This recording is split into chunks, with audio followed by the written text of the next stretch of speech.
ተመልካቾች ወደ ሌላኛው ሰሞነኛ መረጃችን እናመራለን። የኢትዮጵያ ብሔራዊ ባንክ የገንዘብ ፖሊሲ ኮሚቴ በሀገሪቱ የማክሮ ኢኮኖሚ አፈጻጸም ላይ ስድስተኛ መደበኛ ስብሰባውን ከሰሞኑ አካሂዷል። በተጨማሪም በባንኮች መካከል ያለው የገንዘብ ግብይት ጥቅምት 2017 ዓ.ም ከተጀመረ ወዲህ 1.97 ትሪሊዮን ብር ደርሷል ተብሏል። ተመልካቾቻችን ባልደረባችን አጥናፉ አበራ በዚህ ጉዳይ ዙሪያ ዝርዝር መረጃ አለው። እሱን ተከታትለን እንምጣ።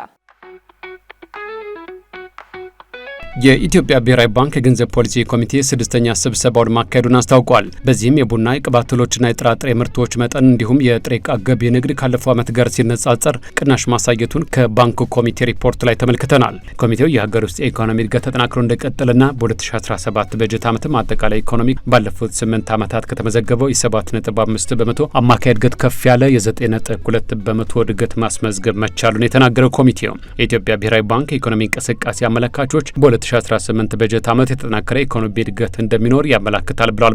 ባንኩ የገንዘብ ፖሊሲ ኮሚቴ የኢትዮጵያን የኢኮኖሚ እድገት፣ የዋጋ ግሽበት፣ የበጀት፣ የውጭ ኢኮኖሚ፣ የገንዘብ አቅርቦትና የፋይናንስ ዘርፍ አዝማሚያዎችን፣ እንቅስቃሴ አመላካቾችን እንዲሁም በሀገር ውስጥ የማክሮ ኢኮኖሚ ሁኔታዎች ላይ ጉልህ ተጽዕኖ ያላቸውን ዓለም አቀፍ ሁኔታዎችን ይገመግማል። ተግባራዊ የሚደረጉ የፖሊሲ ምክር ሀሳቦችንም ያቀርባል። በዚሁ መሰረት የካቲት ወር 2018 ዓመታዊ የዋጋ ግሽበት ወደ 9.7 በመቶ ዝቅ በማለቱ የነጠላ አሃዝ ግቡ መሳካቱን የገለጸው ብሔራዊ ባንክ በመካከለኛው ምስራቅ ካለ ጂኦፖለቲካዊ ግጭት የተነሳ የሚፈጠረው የነዳጅ ዋጋ ጫናና የአቅርቦት ሰንሰለት መቋረጥ ለወደፊቱ የዋጋ ግሽበት ስጋት መሆኑን አመልክቷል። ምንም እንኳ የስጋቱ መጠን በግጭቱ ቆይታና በመንግስት የቁጥጥር እርምጃዎች ላይ የሚወሰን በመሆኑ በቁጥር የተደገፈ ትንበያ ባይቀመጥም ኮሚቴው ተጽዕኖ ለመቋቋም ጥብቅ የገንዘብ ፖሊሲን አጠናክሬ እቀጥልበታለሁ ብለዋል። የገንዘብ ሁኔታን በተመለከተም ሪፖርቱ ዝርዝር ጉዳዮችን ያካተተ ሲሆን አጠቃላይ የገንዘብ አቅርቦትና የባንኮች የብድር መጠን መጨመሩን ሪፖርቱ ሲያመለክት በተለይም በባንኮች የተሰጠ ብድር የ45.3 በመቶ ዓመታዊ እድገት በማሳየት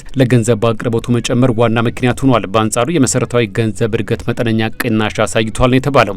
በሌላ በኩል ኮሚቴው የአጭር ጊዜ ወለድ ተመኖችና በተለይም ከዋጋ ግሽበት ውጭ ያሉ ተጨባጭ ወለዶች ከዜሮ በላይ መሆናቸውን የገለጸው ብሔራዊ ባንክ ለአብነትም የ91 ቀናት የመንግስት ግምጃ ቤት ሰነድ የወለድ መጠን ግለሰቦች በገበያ ውስጥ በመሳተፋቸው ምክንያት ካለፈው ዓመት የ15.2 በመቶ ቅናሽ በማሳየት በየካቲት 2018 መጨረሻ ወደ 12.4 በመቶ ዝቅ ማለቱን አስታውቋል።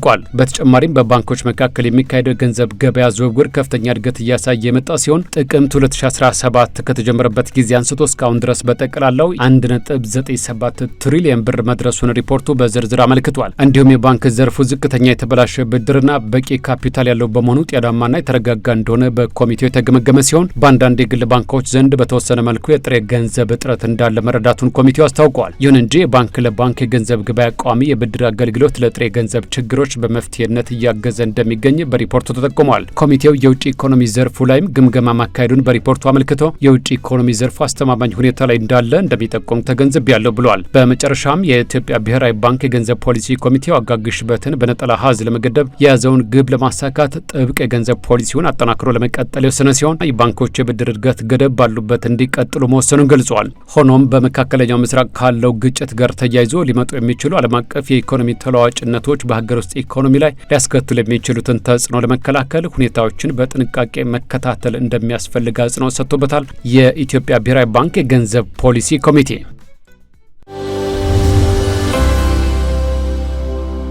ተመልካቾች በዛሬ ኢትዮ ቢዝነስ ፕሮግራማችን በአጫጭር ነዳጅን አስመልክቶ ከንግድና ቀጠናዊ ትስስር ሚኒስቴር የተሰጠ መግለጫን ባዶ ኮንቴነርን ከጅቡቲ ወደብ ወደ እንዶዴ ሁለገብ የደረቅ ወደብ ማጓጓዝ ስራ መጀመሩን ያለ ደረሰኝ ግብይት የፈጸሙ ነጋዴዎችን የተመለከተ መረጃ ወደ እናንተ አደረስን። በዝርዝርና በሁነት መረጃችን ደግሞ ጊፍት ሪል ስቴት ስላስጀመረው የቤት ሽያጭ ኤክስፖ የኢትዮጵያ ብሔራዊ ባንክ የገንዘብ ፖሊሲ ኮሚቴ ያደረገውን ስድስተኛ መደበኛ ስብሰባ በተመለከተ ወደ እናንተ አደረስን። ቃል ኪዳን ታደሰና ጥላሁን አያሌው አብረናችሁ ነበር። ሰላም ቆዩን።